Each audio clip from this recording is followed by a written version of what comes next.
Hey y'all, and happy October. October is one of my very favorite months of the year, but it also happens to be the absolute busiest work month of the year. So I don't have as much free time as I normally do, but that also means I'm not traveling or going to events or anything like that either. So my reading could be really excellent this month or it could take a hit.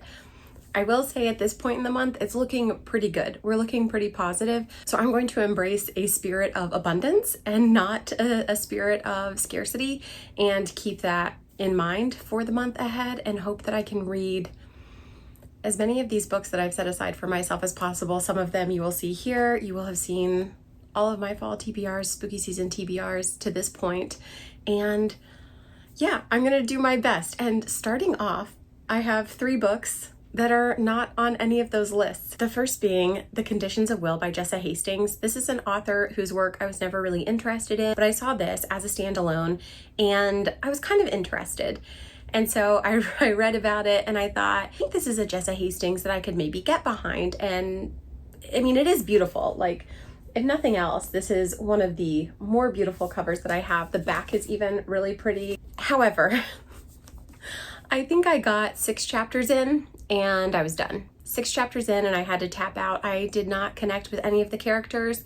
I did not connect with any of the plot that was being said. I just didn't care. I didn't care and I didn't like anybody. So that to me is red flag of just put it down, let it go to someone else. So this one will be leaving and I will be putting this on my DNF list. I'm a little sad that it didn't work out for me. I did want to like this book. They're not gonna all be winners. So let's make room for something else. Something that I have already finished this month and actually really enjoyed was Ghost Business by Jen DeLuca. This is book 2 in her Boneyard Keys series. I don't know if it has a proper name, but that's what I'm calling it. Book 1 was Haunted Ever After. I absolutely loved that book. And this actually was pretty great for me too. It was a little touchy in the beginning, and then there were parts towards the end that I got annoyed. You know, there's those third act breakups and all these romance books, and sometimes I can deal and sometimes I can't, and this one was a little annoying for me, but she wrapped it up really nicely. And I'm just obsessed with this community and town and like all these odd characters. I hope everybody gets their own book. But even though this is book 2 in a series, I can tell you a little bit about it. We have Sophie, we have Tristan. Tristan has come to town to start a ghost tour business. He has them all over the country. He is very much like a spoiled rich kid, but he's trying to do his own thing just with daddy's money and not have to work directly for daddy, if that makes sense. So he thinks Boneyard Key is the perfect place to set up his next ghost tour. Lo and behold, he shows up, and sweet baby angel Sophie has been running her own ghost tours for 6 years, but she doesn't have social media. She doesn't have a website. You know, everybody goes to Nick's and signs up for her tour. And like, that's it. It's really just word of mouth. It's very analog, her whole setup.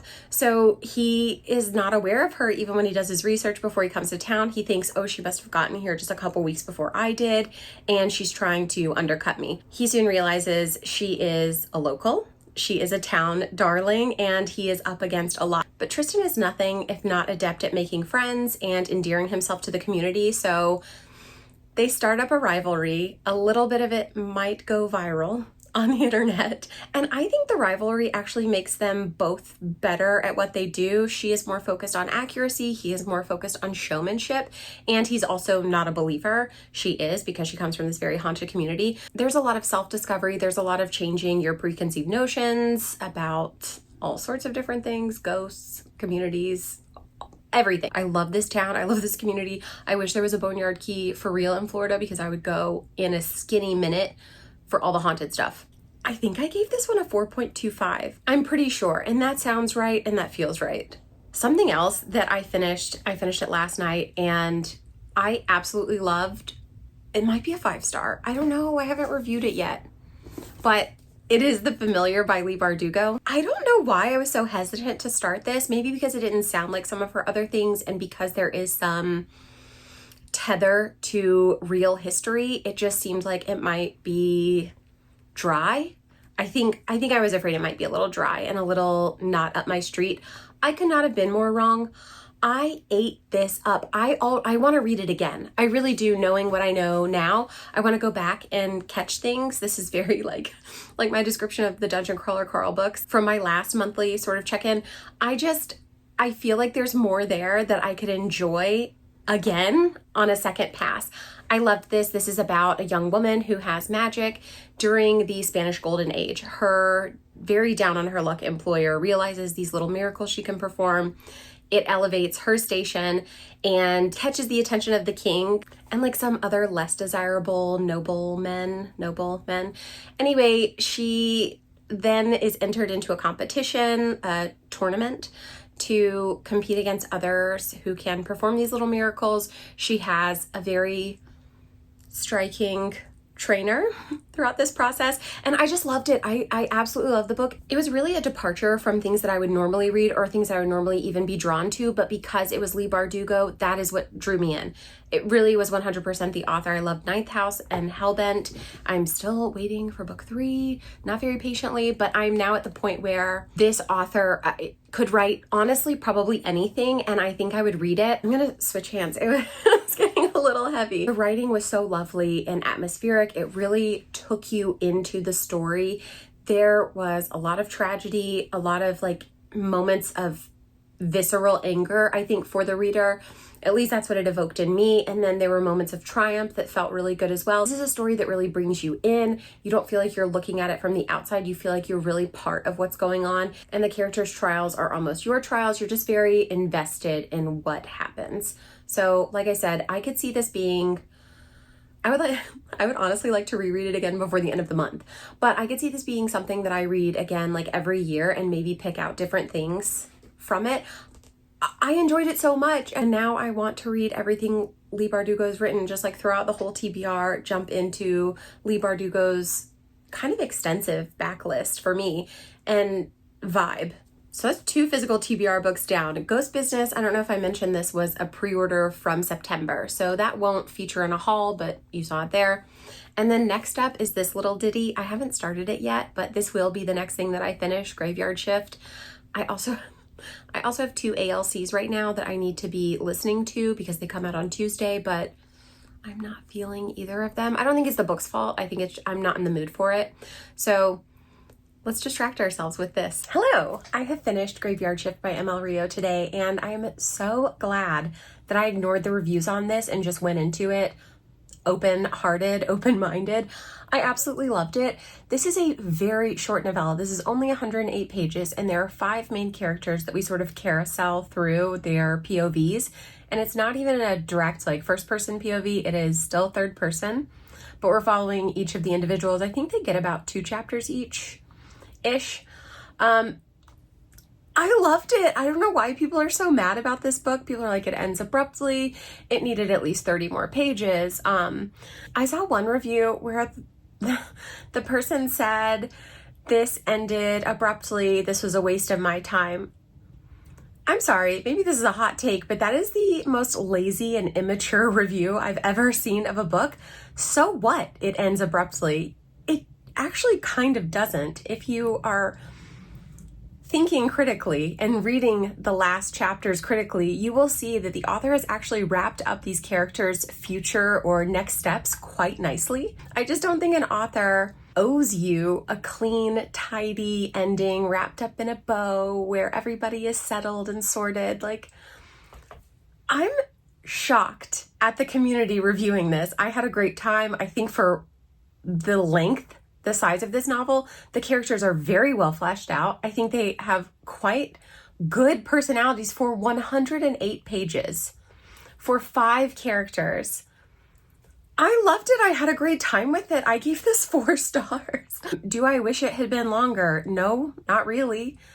It's a novella. I don't understand why people are coming into a novella expecting a full novel. Or it should have been 30 more pages. It should have been 40 more pages. It should have been a full length. Like, I saw all of these in reviews and it was so disappointing to me. I don't want to sound harsh, but like, grow up.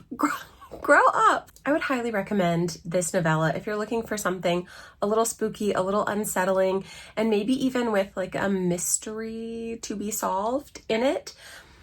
Again, I can't state what a great time I had with this. It was short and it was sweet. And honestly, I think I can walk away from it feeling just fine. Maybe wanting more in the way that I always want more from a story that I enjoy, but not that it needed more. I saw so much of that. It needed 30 more pages.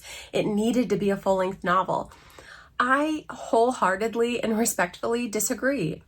I think this is perfect just as it is. All right, now that my rant is somewhat over, I have a little bit of a conundrum. I think I mentioned I have a couple of ALCs that I need to listen to and review on NetGalley. With that being said, I have those to read, but I'm also trying to determine what should be next. And what is calling to me is the third Gilmore Girl, for one. I might use my Spotify credit on that one because she does narrate it, and I would really like to have the immersive experience with that. I would never just do the audio for that because there are images and stuff in the book, and I don't know, I think when you're reading someone's memoir, to hear it in their own voice is something really special, so I want to have that experience. And then this came today, and if you recall from my last update, the first book, Guard the Garden, was the last book I read in September, and I absolutely loved it. So the second book has come. It actually just arrived today, and I can't decide what I should read next. I know that I could jump into all three technically, but that's not great for me mentally. So we'll see. Again, it will be as much a surprise to you as it is to me which book we finish next. Hello, I'm back, and I have finished this book, What Stalks the Deep by T. Kingfisher. This is book 3 in the Sworn Soldier series, and we're following Alex this time as they travel to America to help Dr. Denton on a rescue mission in West Virginia. I know, it sounds crazy. This was great. I really loved it. We have the usual T. Kingfisher out of nowhere humor, very funny, very dry, very sarcastic. Alex is like very sarcastic sometimes, but I feel like this was even snarkier than we've seen before. So I loved that. I love the atmospheric setting of this mining town. The whole thing was just really great. Alex trying to convince himself they're not claustrophobic the whole time was honestly just a gas for me. Loved that. And I would highly recommend this entire series. And I do think it's important to read them in order. The characters build on each other, and there are things from previous books that will be mentioned in this book and maybe beyond if there will be more. So I do think it's important to read them in order and really get to know the characters. People just keep showing up. I do wish Miss Potter was in this one, but I understand maybe she was not down for an overseas voyage. I gave this a 4 out of 5 stars. It's a novella. It's very tiny, but I think these are so worth reading. I also started this, Best Text Ever. I hate to say it, but I got like 7 chapters in and I couldn't do it. I don't know if it's like right book, wrong time or what, but I couldn't do it. It felt so cheesy and fast. And I mean, that's not a deal breaker for me necessarily, but I just couldn't do it. And so I've thought about it a little bit back and forth. Should I do a soft DNF and just come back to it another time? But I really don't see myself reaching for it again. I really don't, based on the characters, based on the way things were moving. I think I'm gonna let this one go and just hope someone else can enjoy it. I love the concept. It's not for me. And I hate it when something's not for me, but I'm learning to trust that gut instinct that I get and just know when something really isn't for me. Just trust that little voice and let it go and move on to something else. And there's nothing wrong with that. Also, I wanted to mention, this came today. Oh my gosh, it's Mockingbird Court. It's so beautiful. It's so beautiful. The covers are all really eye-catching, but there's something about this one, just the depth of color. And I think this dark gray background really lends to those colors like popping. So this is the final book in the Shady Hollow series. And I had mentioned when I reviewed it that I was a little disappointed since this is the last book in the series. Maybe, I don't know. Oh my gosh. Okay. I'm holding out hope there will be more, but whatever. I was saying that there was no like afterword or like goodbye message, author's note, something like that. And that maybe in the physical copy there would be one, and that would be, you know, like my goodbye moment. And there was. So like I said, this came today. And I immediately went straight to the back of the book. And there is a little note in the acknowledgments section. So that really wrapped things up nicely for me. And I did want to mention that just, I don't know, it kind of made my day. It made me so happy to see that, and it's so beautiful. I can't wait to put it on the shelf with its friends. I have finished all of my ALCs, and I'm so happy about that. I don't have that hanging over my head right now. And I think I mentioned in the last clip that I maybe wanted to start this next. I have not. Okay, full disclosure, I have Little Thieves from the library right now, and it's audio.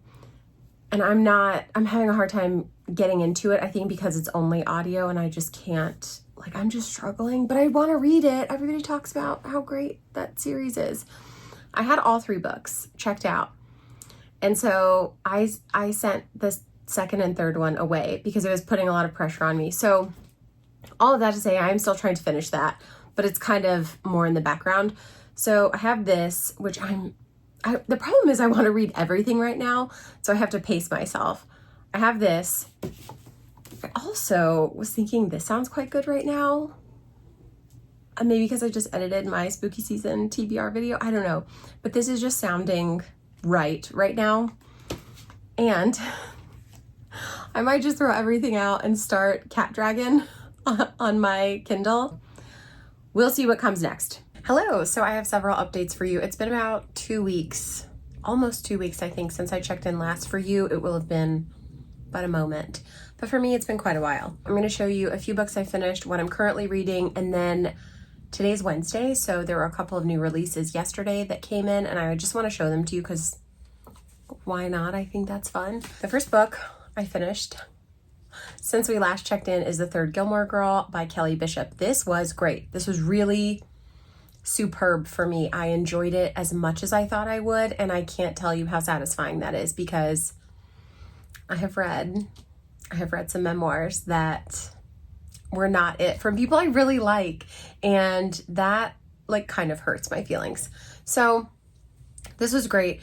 I did do the Spotify audio, and then I picked it up here and there. I didn't really like immersive very much with this. I would say less than half, so I wouldn't really count that. It was mostly audio. However, I think I mentioned several times, all of the pictures were delightful. And sorry if the light's weird. Like, it's fall now, so the sun is wherever it wants to be. But like, I love all these pictures that she included. I really like Kelly Bishop, and I thought I did, but I don't think I realized how much I actually truly do like her as a person. This is a person who came out like fully formed, knowing exactly what she wanted, exactly what she didn't want. And I don't doubt that no matter what career choice she decided to take, like she would have been extremely successful in that area. She doesn't accept anything less than exactly what she wants. It was very inspiring. I loved it. Highly recommend, even if you are not like a Gilmore Girls person. The next book I finished recently is Eat the Ones You Love. This was absolutely the creepy skin crawly fest that I needed it to be. Baby is the name of the plant. Baby is such a creep, such a little friggin' weirdo, and I both I didn't really love. I was intrigued by and hated this freaking plant. So the conclusion, so satisfying, so good. Everything about it was really perfect for me. I loved the very like eerie, dying mall setting that we got here. The characters felt really fleshed out, and I was rooting for Jen more than anyone. That's not a spoiler. I was rooting for Jen more than anyone. Like I just was. And yeah, I loved it. If you want to feel a little unsettled and have a good time, I would recommend this. And then most recently, I finished Love's a Witch by Tricia O'Malley. I didn't realize Tricia has written a lot of books that I have on KU that I've not read yet, but I was clearly intrigued by something she was putting out. This is the one, if you don't recall, that has blue on the sprayed edges. Blue is this sweet angel's name. I thought this would just be sort of like silly, autumnal, witchy vibes, nothing really stand out or spectacular. I absolutely adored it. Not only was it like silly and sweet and romantic and autumnal and witchy, but it also sets up for a whole series, which you can feel where the plot is going, like you can see where this is going, and that's exciting without giving you like a cliffhanger where you're so desperate for the next book you can't see straight. So I absolutely love this. I think the chemistry between the main characters, Sloane and Knox, perfection. The magical creatures, perfection. The whole vibe of the town is really good. I feel like I've read this before that didn't do it right, and this really did it right. Like I just love it. And what I'm currently reading is One Dark Window by Rachel Gillig. This is book 1 in the Shepherd King duology, I believe is what it's called.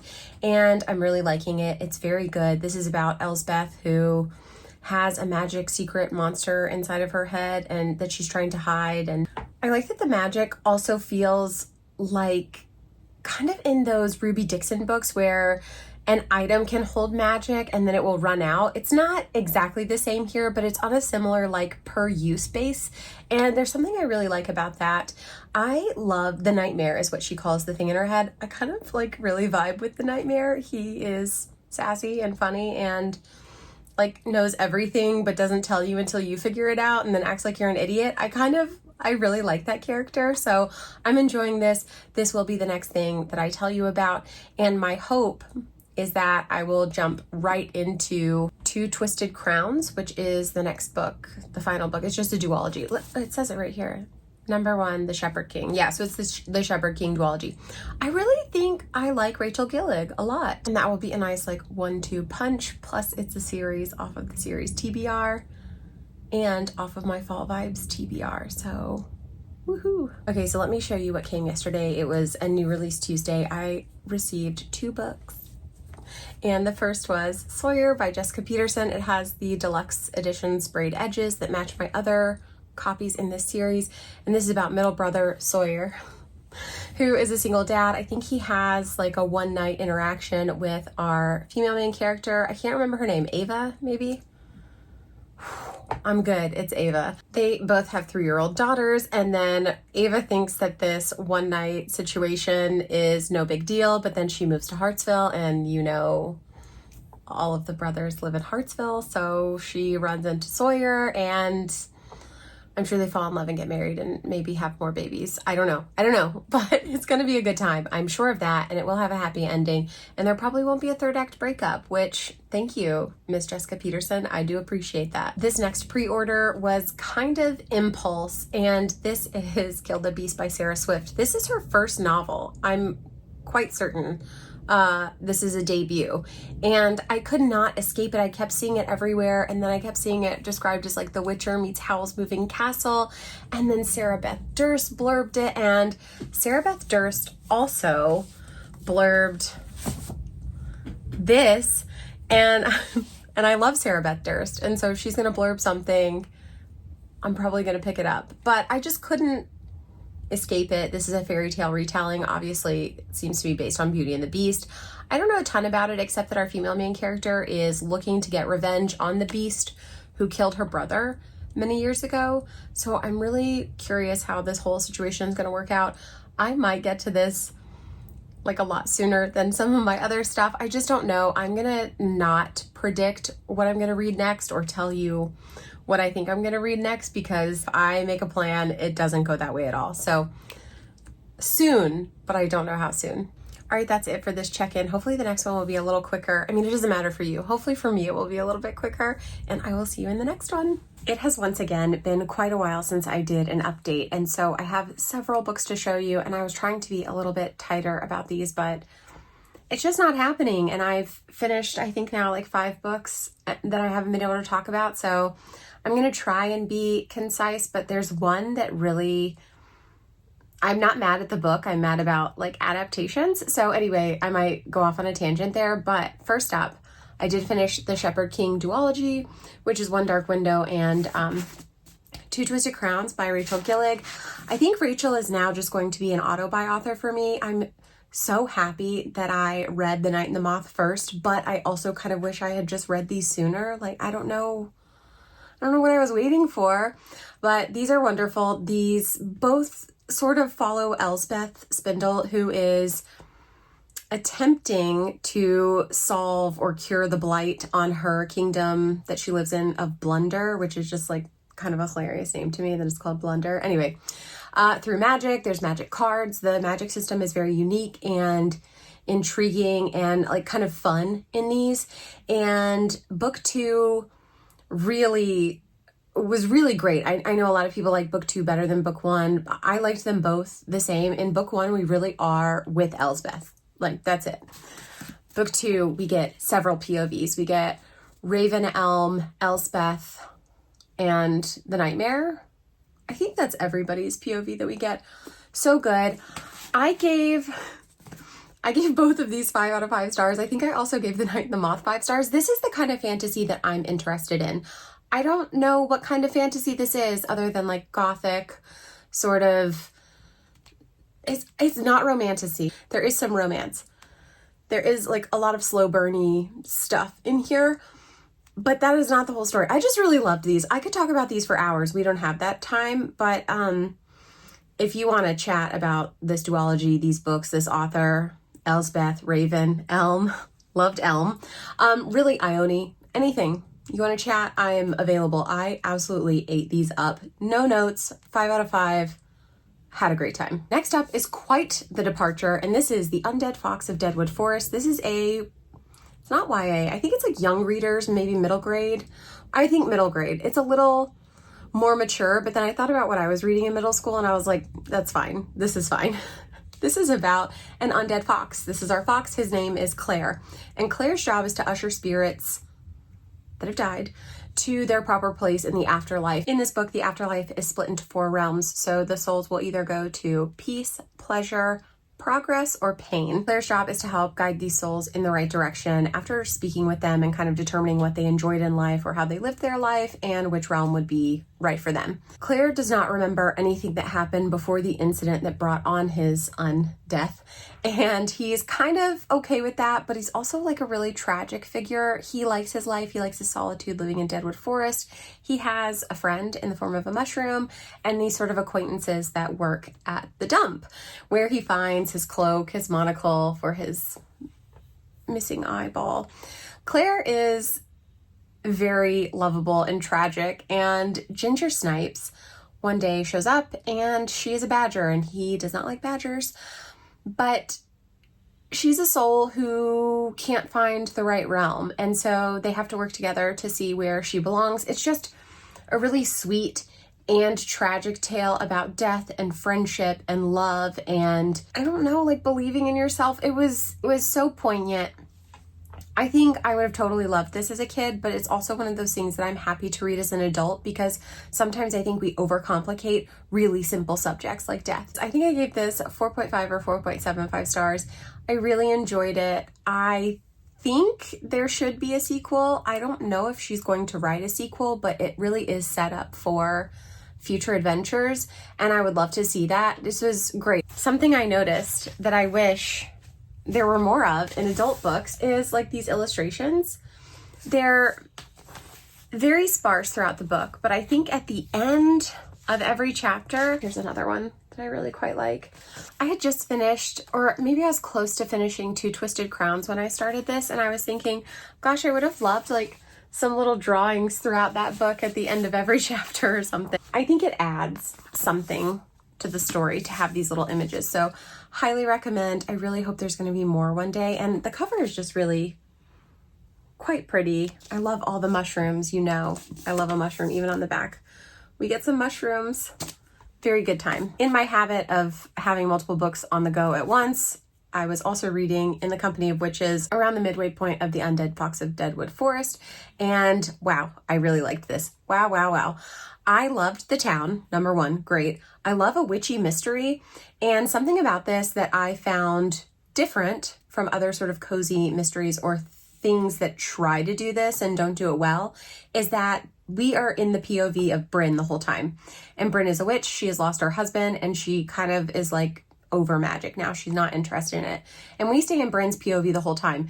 I think it would be really easy for Bryn to have been a grating and overly obtuse character to stick with throughout the whole book, but she didn't come across that way at all. It was actually fine to be in her head the whole time. Sometimes I have trouble with that. I really do. And I was a little worried that she would be like almost too sad and too whiny even. She wasn't. This was awesome. I really enjoyed it. I liked the town. Like I said, I liked the familial interactions, her with her aunts and uncle, but also the Graves family and those sibling interactions. I think everyone can relate to a little bit of family drama. And I think those relationships in both families really shone true to some things that can go on in families, especially surrounding death. So I had a great time with it.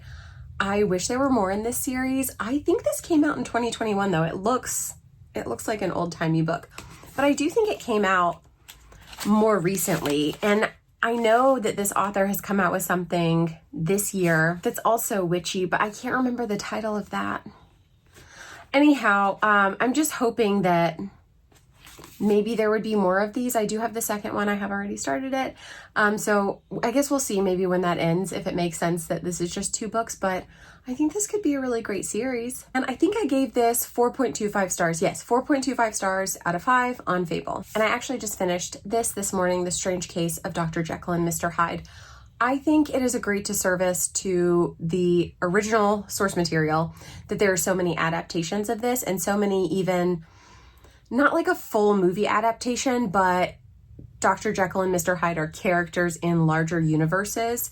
I'm thinking The League of Extraordinary Gentlemen, movies like that, where I already had a preconceived notion about what this was going to be. I bought this just to say like, okay, I've read the original now. Like, we all know the story. We all know what goes on here. And I'm actually really disappointed in adaptations for kind of misrepresenting the actual story and only using the characters in the way they wanted to use the characters, because I do think a lot of adaptations get this wrong. And this book, in my opinion, the book, if you take out adaptations, which was hard for me, I kind of had to do it after the fact. I kind of had to think about it after the fact that like, okay, what did I just read? And let me take everything out. Immediately, you notice a difference. This is not told from the point of view of Dr. Jekyll or Mr. Hyde. They actually kind of barely show up on page. Like, we don't really interact with them throughout this book. This, to me, this is a mystery. This is not like some sort of horror novel. This is a mystery. You don't really know what's going on until the end. This is kind of a twist. Unfortunately, we all know the story. So you kind of know about this relationship between Dr. Jekyll and Mr. Hyde. I really wish I didn't know any of that, and I could have read this as it was intended, as a mystery from the point of view of Mr. Utterson, who is, he's described as, in everything I've seen, like Dr. Jekyll's best friend. I didn't really get that vibe from them. I felt like they were more acquaintances / people who did business together, because he did Dr. Jekyll's will. And, you know, like, I didn't get the vibe that they were that close, more that they ran in the same circles. So anyway, I feel that this is not a book about someone creating the ultimate evil persona. I feel like this is a book about somebody who wants to keep a good reputation in high society, while also embarking on the darkest desires that they have and doing sort of the most reckless, dangerous, horrendous things that they can under the guise of a different persona, a different name, and still keeping their squeaky clean image in larger society, in their social circles. I didn't feel the same about this as I did before. I really just thought I was going to be reading the original. And now I'm really looking forward to reading Frankenstein, because I'm thinking, oh my gosh, do I have so much of that wrong as well? I would highly recommend reading this, even if you have seen adaptations and you didn't like them, or you have seen adaptations and you love the idea of these dual characters fighting for dominance inside the same person. I think this will be a really interesting look on that, and a way to challenge your own notions about what this story really is, because this is very different than I expected. Very, very, very different. And I really think Dr. Jekyll is not a tragic character. I think Dr. Jekyll is a monster in sheep's clothing, and he used Mr. Hyde as a cover to do the most despicable things that he always wanted to do, but wanted to get away with. That's my opinion. I feel very strongly about it, obviously. And I think this is very worth reading. I gave this 4.5 stars, something like that. I think I gave this a pretty high rating for a novella. It is about 83 pages. That's it. So not a ton there, but I think it does quite a lot. Okay, so I did mention that I picked up book 2 of the Evenfall. Is that what it is? The Evenfall Witches B&B mystery series. This is the only other book in the series. It's called When the Crow's Away, and I've really barely started it. I think I've read 1 chapter.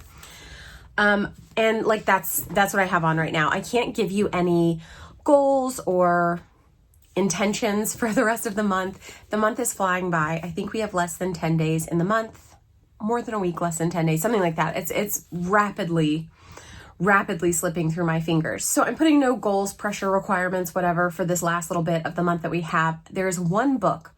I mean, obviously I'll finish this.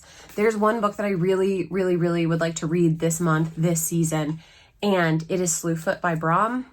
I just so happen to have it right here. I would like to read this season. I feel very strongly about that. And Elot is going to be traveling. He is actually leaving on Halloween. So I was kind of thinking that I might go get some of my favorite Chinese food after work. It's his favorite Chinese food too, but like he's leaving me to go to Indianapolis. So you snooze, you lose. Anyhow, I was thinking to maybe read this like Halloween night. Not do my final update on Halloween, save it for the next day, and read this on Halloween night. Just sit and read the whole thing. I might regret that. I might have Bob's Burgers playing on the TV in the background like all night long so that I can sleep, but I don't think it's going to be that spooky. This might be famous last words, but I'm kind of thinking that might be the coolest way to read this book, is curled up with my dogs, a belly full of cucumber salad and Mongolian chicken, and reading this. Yeah, that's kind of all that's going on right now. Like I said, I hope to be back much sooner for my next one, and I will see you then. Hey, I have not checked in all week, and I was feeling really bad about it, but this is truly the time of year where I'm just spread the thinnest, and I've not had the capacity to do check-ins. I have been reading a lot. I've been consuming a lot, and I have done some audio to get me through some of my early mornings and later evenings.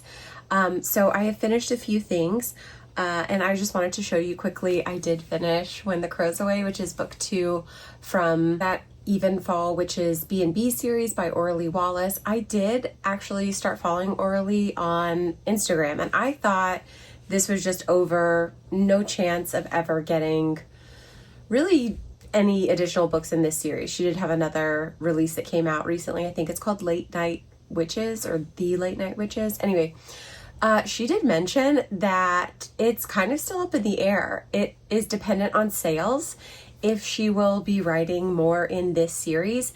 And I guess I should tell you what I thought. Like, I actually liked this better than the first one. I think I gave this 4.5 stars. I absolutely loved it. There is a lot of heart in this one, a lot of emotion, a lot of growth, and even more of that like community spirit and vibe from the first one. There's great magic. I love the crow and the cat. The crow's name is Dog. Anyway, I just had a really good time with this, and all of that to say, I would like for her to keep writing these. So if you look into these books, the first one is called In the Company of Witches, and then this is the second one, When the Crow's Away. If these sound interesting to you, please pick up a copy. Please like help move this along. I may have told her that I was gonna like buy a bunch of copies and start selling them like a school fundraiser, because I just want more of these. They're so fun. I love the covers. They have like a very vintage look to them, but I love especially this one how colorful it is. They're very sweet. They're very cozy. I don't want them to go anywhere. I just found them. So I'm hoping that she will continue to write more in the series, and I absolutely loved this one. Like I said, even better than the first one. Next was a super highly anticipated book for me, and that is Soul Searching by Lyla Sage. I absolutely loved her Rebel Blue Ranch series. As you know, Gus is my favorite. Getty, best book. This was fine. It was just fine for me. I thought the writing was really engaging. The story was fast-paced enough, but I had absolutely no connection with the dude, Brady. he could have been anybody. He could have been made of drywall with like, I don't know, a magazine cutout face. I don't know who this person is. I have no connection to him. I felt no real chemistry between the two of them. I really liked Collins, and I like her sister Clark, and I think we're probably going to be moving into Clark in book 2, which excites me because I did enjoy Clark and Collins. I enjoyed their dynamic, and I enjoyed their family. Brady, I don't know him. Very odd. I also like the town. I did see some complaints and reviews that the town felt like grungy and weird. Have you never been to like a small mountain town? Sometimes they're grungy and weird. I liked it. I liked the family dynamics, but the actual relationship of it all, I didn't get a whole lot from that. And that was a little disappointing to me, but I know it's her first foray into paranormal, and I will still read whatever she puts out. I just will. I love that she does not do the third act breakup, and she really does suck me in with these books. This just was kind of just meh for me. I do love the cover. I think I said this before, but Collins to me is giving like 1998 Mariska Hargitay on Special Victims Unit. Maybe anybody else? No, that's what I'm seeing. Brady, whatever. I don't know. I don't know him. And then I just finished this morning. This is The Keeper of Magical Things. Oh my goodness, this is exactly what I needed. It was warm, it was cozy, heartfelt, found family, community, like magical, cat, dragon. It was just perfect. I loved it. I had such a good time. I really enjoyed the relationship and growth between our two main characters. It was so satisfying. There's like a touch of justice in there too, and I really like that. I like the satisfaction that comes with some justice, and it was a beautiful setting. The writing, I think, really puts you into the community. A very similar, satisfying outcome, just kind of like the first one in this series or in this world. I don't know that it's technically a series, but a great time. Highly recommend. So for what I'm currently reading, I have started Can't Spell Treason Without T. This is book 1 in the, I think it's Tomes and Tea or Tea and Tomes series by Rebecca Thorne. I am very much enjoying it. Like instantly hooked in. I do have all 4 books in the series, and I am thinking to just go ahead and binge all of them. See you at the next check-in. Hi, it is super rainy and dark and gross outside, but I really wanted to show you what I finished over the weekend. So quickly, I did finish Can't Spell Treason Without T. I don't know how much I explained about this one yet again, but essentially here we have a Queen's Guard, that is Raina, decides to quit her job and run away with her girlfriend to start a bookstore slash tea shop slash like plant store, which, hello, I get it. That is also my dream, to run away from everything and just like take my husband and my dogs and start a cozy bookstore that also sells tea and also sells plants. I'm in. I'm so in. So unfortunately for Raina, this is an act of treason by the Queen to leave your post and run away. And then her girlfriend, Kianth, is actually I think like the most powerful mage in this world. So like they're both sort of shirking their duties and running off to do this. But again, I totally get that. I'm into that. I would also like to do that, and I'm not nearly as important as either of them. This is part of a larger series, so this is book 1. I have through book 4, and I'm not sure if there will be more after that, but I think if I didn't know there were going to be more books after this and like more world building, more developing the story and the wider plot, because I don't think there's really any plot that particularly pans out in this. Maybe Raina's like job situation gets resolved, but otherwise this is sort of following a couple of ongoing plots in my opinion. And if there weren't more books and there weren't more books available right now, I think it would have frustrated me that we leave a lot of loose ends and not a whole lot happens, which is fine. It's very cozy. I really like that. So I'm excited to keep going because I think the series is just going to build on what we see in this book. There were times where I felt like I was coming into something that was already established and I didn't really understand what was going on. I can't remember what it's called. Let me look. I think it's something, it's called like an introduction, meet and greet, a Tomes and Tea one-shot. This is at the very end. It's actually after the epilogue. and it explains how Rhaena and Kianth met each other. And I'm like, I would have appreciated that as a prologue, honestly. So that I had a little bit of an issue with, and then some parts felt rushed, but it was very cozy. Also, what I thought was very interesting is that these two have been in a relationship for 2 years, but it has been long distance, maybe a couple of days here or there that they're actually together. There are some, I don't want to say growing pains, but there are like some insecurities and like some little awkward moments. And I actually found that very endearing and true to form. Like, if these people haven't spent that much time together, what happens when they start spending all of their time together? So I enjoyed it. I cannot wait for the next one. I will start it soon. And that brings me to my current read, which is Little Eve by Catriona Ward. This is not panning out how I expected. Now, I am only about a quarter of the way through it. It's interesting. It's very slow right now. So we open with what I think is going to be the instigating event, okay? But then we go back. This is very culty. So we have Uncle, who seems to be like the cult leader or like the prophet of whatever their word cult is, which seems to worship a giant snake who lives in the ocean. They also have a snake, an adder, a European, I think it's a common European adder, they say. And Uncle is the only one who can handle the adder without being bit. Character Eve is trying, I think this is titular character Eve, I think. She is trying to maybe become the next prophet and get herself familiar to the snake. The snake bites everybody except Uncle. So she's like trying to, it seems like she's trying to be the next in line. I expect it to be a wild and very good time based on my other read of hers. Okay, that's all I have for this dark and exceptionally rainy Monday morning. It is time to go to work. So until my next check-in, bye. Hey y'all, I have kind of a bummer of an update. I just realized like all 3 of these books didn't really work for me that I'm gonna show you. But the update must be done, and let's just get into it. First with Little Eve by Catriona Ward. It really pains me to say that this did not work for me. I'm not going to be keeping it, and I think I ended up giving it a 3.25.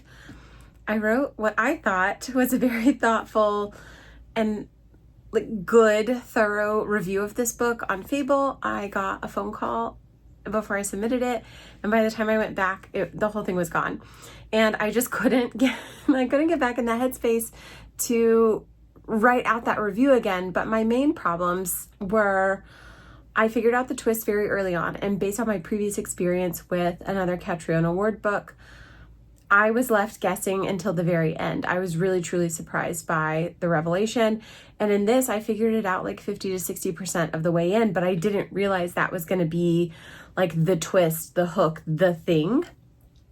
So I kept waiting for something else to happen, and I found it quite disappointing. Also, I've said before, I think that I don't really care about trigger warnings. I just go in blind and get traumatized and whatever, keep moving. However, there was some intense animal violence in this, violence against an animal, that I did not appreciate, and I think was wholly unnecessary to the actual story.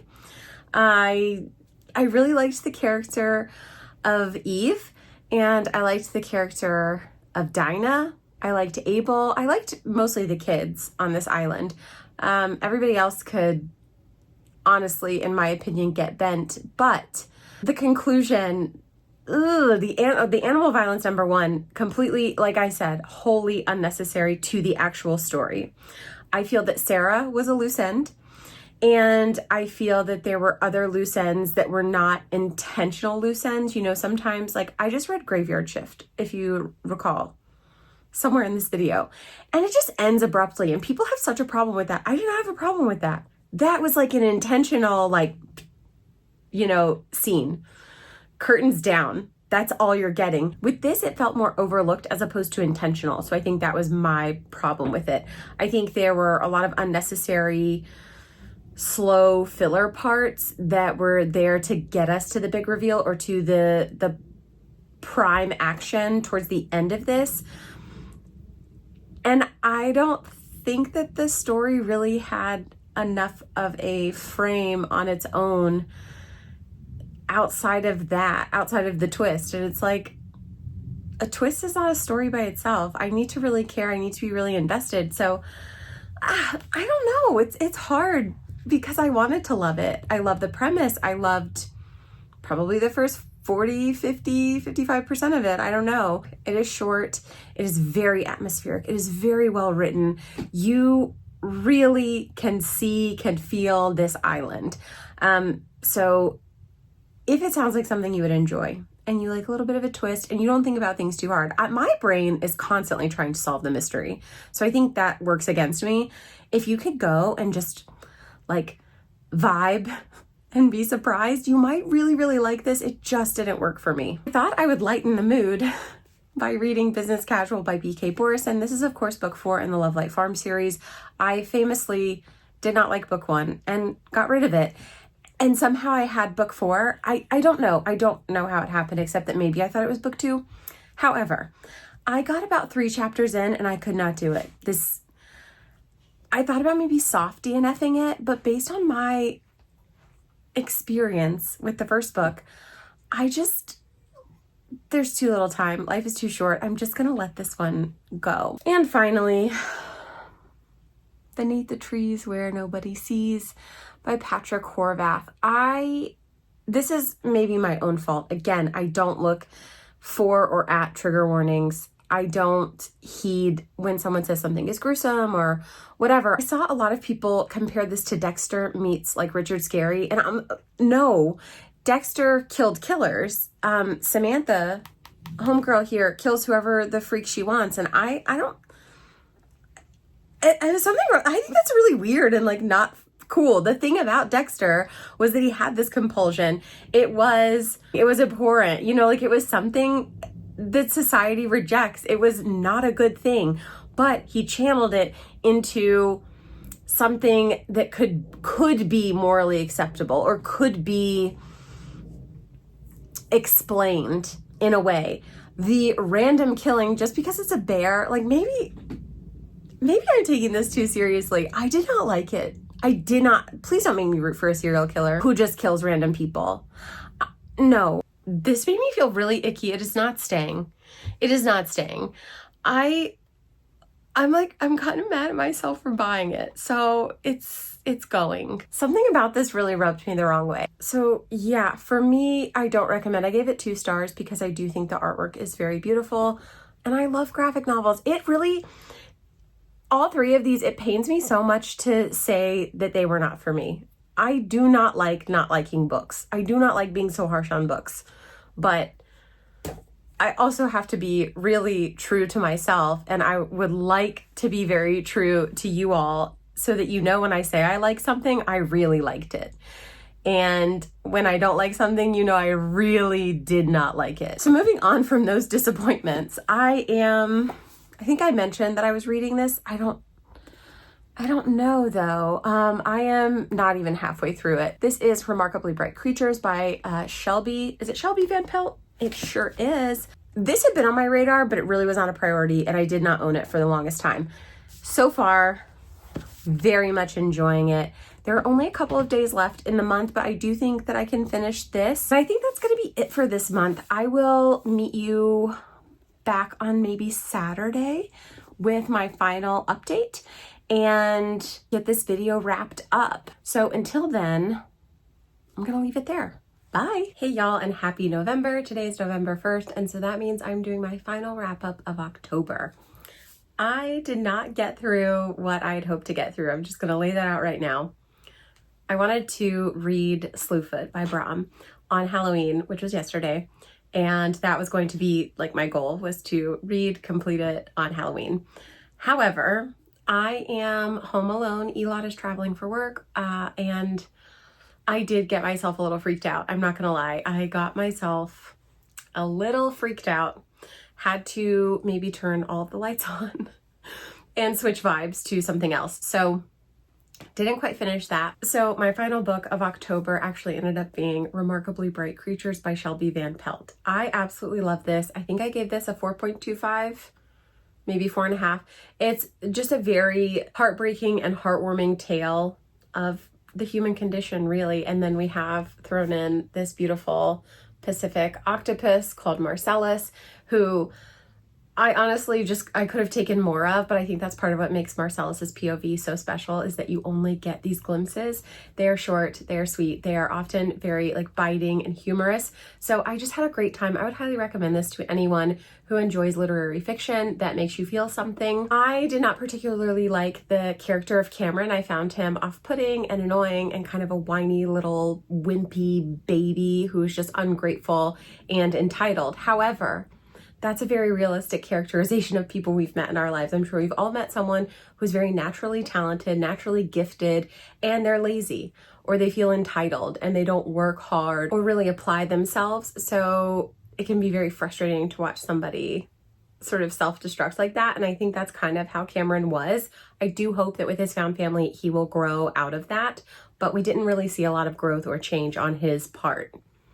Now, Tova, Ethan, even nosy, busybody Ethan, and especially Marcellus were absolutely incredible characters. I loved them. I cannot wait to read more by this author. This is currently the only novel she has out, and I did hear that they might be making this into a movie, or they are making it. They have made it into a movie. It's coming out in 2026. I don't know.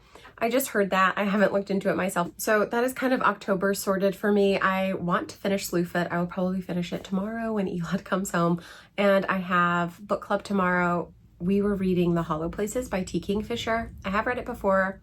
I am rereading it. I think I'm roughly halfway or a little over the halfway mark, and I will read that very quickly. I did get the audio for it, so I am listening and reading when I can. I would say mostly listening this weekend because I have a lot of other things going on, and it's very convenient to be able to listen to it. It's also been fun to make notes and see the notes I made last time and what stood out more this time comparatively, so that's been fun.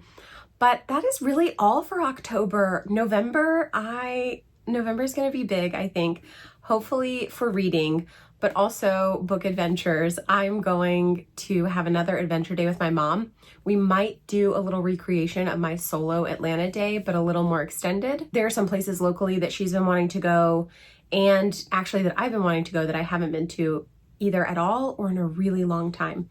So we're probably going to do some Decatur activities, Eagle Eye Books, maybe the new Kiss and Tale romance bookstore, also in Decatur. We will, I think, Poseman for sure at Pont City Market, and Virginia Highlands Bookshop. So definitely make sure to stick around if you want to see those adventures coming soon. Also, next week, I will have a vlog up from a trip we took a month ago, maybe more than a month ago at this point, from North Carolina. We went to the Dragon Racers camp again, and this time I rode a bit as well, just as passenger.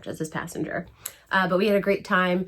The colors had not started to change yet, really. There was a little touch of it. I'm sure it's bursting with life now and absolutely stunning, but I think that's going to be a really good one. We got a surprise from our friends who showed up as well, and it was just a really good time. So some vlogs coming for sure, some holiday-ish content I'm sure will poke its head into the channel here soon. I have a lot of stuff planned. It's just been a really rough October, so I'm not particularly sorry to say goodbye to the month of October, but I'm very grateful for it for stewarding in the fall season, and the fall weather actually has been quite nice lately. That is all for now. I hope you're still enjoying this style of monthly wrap-up. I have been enjoying it a lot, and I think I'm going to keep doing it this way. It is really working for me. I hope it works for you.